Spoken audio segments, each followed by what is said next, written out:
ကဘာပေါ်မှာလူတူအရောက်အပေါက်အနည်းဆုံးနဲ့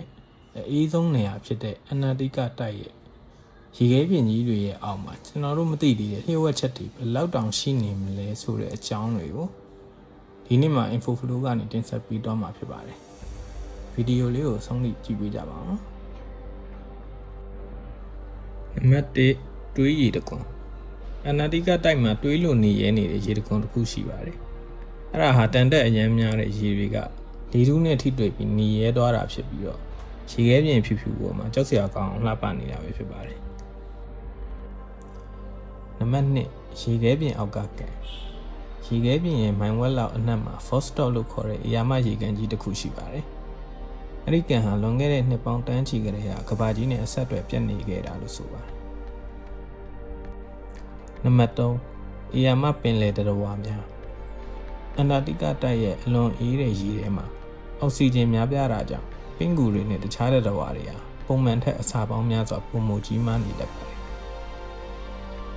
နံပါတ်4ရှီမုန်တွေထုတ်တဲ့မီးတောင်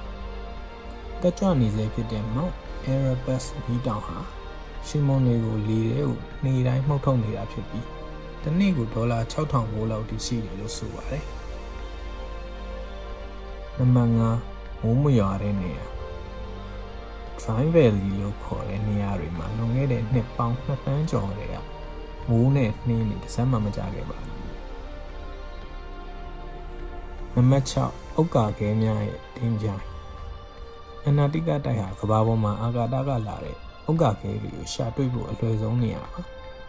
ဖြူရောင်ရေခဲပြင်ပေါ်မှာမင်းနဲ့နေတဲ့ကြောက်ခဲတွေကိုရှင်းရှင်းလင်းလင်းနဲ့မြင်နိုင်လို့ပါနံပါတ်9ကြောက်ဆုံးသွားတဲ့တစ်တော်များ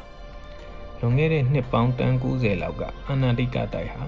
အခုလိုရေခဲတွေမရှိပဲအပူပိုင်းမိုးတစ်တော်ကြီးတွေရှိခဲ့ဘူးလေဆိုတာကိုကြောက်ဖြစ်ရုပ်ချင်းတွေကတက်တည်ပြနေတယ်လို့ဆိုပါတယ်နံပါတ်10အစိမ်းရောင်နှင်းများ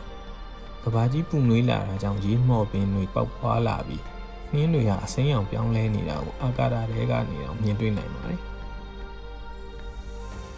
နံပါတ်9တောင်ဘက်စွန်းကအလှတရားအန္တာတိကတိုက်ရဲ့ကောင်းကင်မှာကခုန်နေတဲ့ Aurora Australis လို့ခေါ်တဲ့စိမ်းဖန့်ဖန့်အလင်းတန်းတွေဟာကမ္ဘာပေါ်မှာအလှဆုံးမြင်ကွင်းတစ်ခုဖြစ်ပါတယ်နံပါတ်10အသိတ်ကိုတင်းဆဲထားတဲ့နေရာရေခဲပြင်အနက်ကြီးထဲမှာလွန်ခဲ့တဲ့နှစ်ပေါင်းသိန်းချီကလေထုနဲ့ရေတွေကိုအေးခဲပြီးတင်းဆဲထားတာကြောင့်သိပ္ပံပညာရှင်တွေကကမ္ဘာအတိတ်ကိုဒီကနေလေ့လာနိုင်ခဲ့တာပါအန္တာတိကတိုက်ဟာကျွန်တော်တို့ထင်တာတဲ့ပိုပြီးထူးဆန်းတယ်လို့ပိုပြီးတော့လည်းအန္တရာယ်များပါတယ်